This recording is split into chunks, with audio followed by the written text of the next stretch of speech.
विधायक जी, ये है रामपुर के निरहुआ रिक्शा वाला। अच्छा ये है।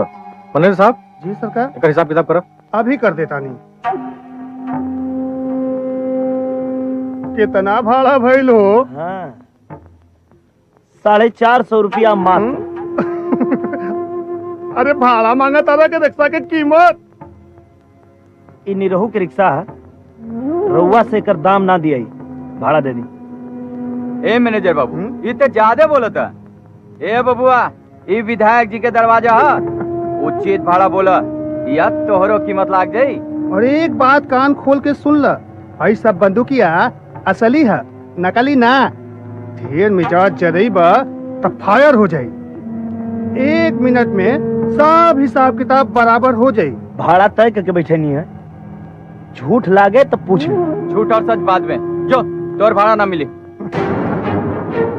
मेहनत के पैसा रख ले बा तो 450 में 1 तल्ला पर 2 तल्ला ना बन जाई।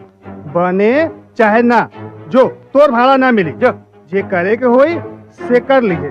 जो भाग यहाँ से भाग। अपने दरवाजा पर कुत्ता भी शेर होला।